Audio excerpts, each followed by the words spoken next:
इसकी कुछ प्रोविजंस हैं जो अभी तक जनता के बीच में नहीं आई हैं। इन्होंने केवल सुप्रीम कोर्ट के आदेश को ही खारिज नहीं किया, इसमें 3 और ऐसी प्रोविजंस इन लोगों ने डाली है जिससे दिल्ली सरकार लगभग खत्म हो जाती है।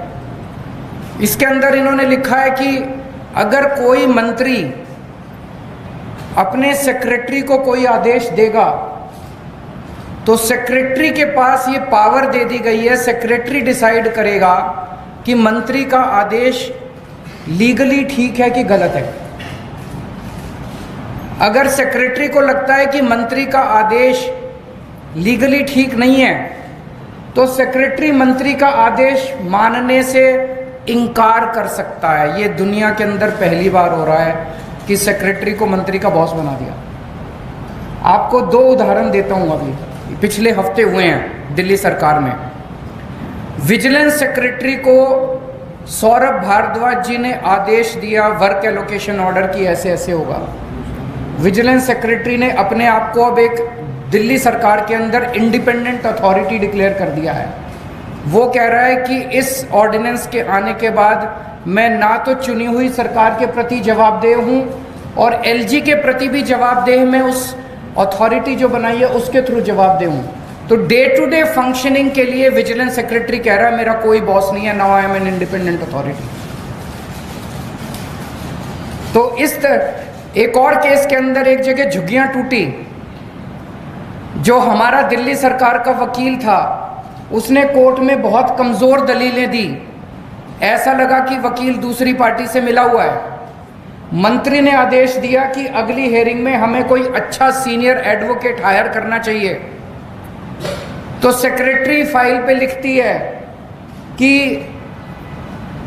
वकील हायर करने का प्रेरोगेटिव सेक्रेटरी का है, मंत्री मुझे आदेश नहीं दे सकता कि कौन वकील हायर करना चाहिए, इसलिए आपका आदेश इलीगल है, मैं आपके आदेश को नहीं मानती। ऐसे सरकार कैसे चलाएंगे? अब तो हर सेक्रेटरी ये डिसाइड कर रहा है कि कौन सा आदेश लीगल है और जिसको मर्जी इलीगल डिक्लेयर कर देते हैं। बस अब सेक्रेटरी की डिसीजन फाइनल है, वो सुप्रीम कोर्ट, हर सेक्रेटरी सुप्रीम कोर्ट का जज बन गया है। एक और इसके अंदर प्रोविजन है, चीफ सेक्रेटरी को ये पावर दे दी गई है कि वो डिसाइड करेगा कि कैबिनेट का कौन सा डिसीजन लीगल है और इलीगल है।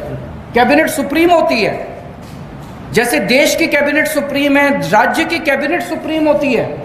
अब इसके अंदर ये पावर दे दी गई है, चीफ सेक्रेटरी तय करेगा कि कैबिनेट ने अगर कोई निर्णय लिया तो चीफ सेक्रेटरी डिसाइड करेगा कि वो निर्णय लीगल है कि इलीगल है।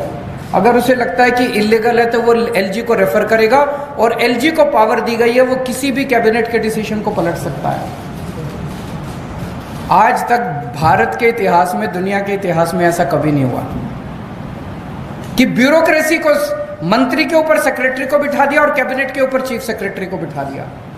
ये आज तक कभी नहीं हुआ। एक और इसके अंदर प्रोविजन है कि दिल्ली सरकार में जितने कमीशंस हैं, जितनी अथॉरिटीज हैं, स्टैट्यूटरी अथॉरिटीज हैं, जितनी बोर्ड्स हैं, उन सब का गठन अब केंद्र सरकार करेगी।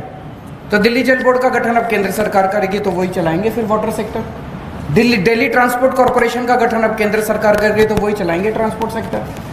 दिल्ली इलेक्ट्रिसिटी रेगुलेटरी कमीशन का जितने लगभग 50 से ज्यादा कमीशंस और अलग अलग सेक्टर्स के, वो सारे अब केंद्र सरकार गठन करेगी। तो दिल्ली सरकार क्या करेगी? चुनाव क्यों कराते हो? तो ये बहुत ही खतरनाक अध्यादेश है। इसका जितना हम इसमें पढ़ रहे हैं, जितना इसके अंदर जा रहे हैं, उतना ये लग रहा है कि ये बहुत ही गलत नीयत के साथ बनाया गया है।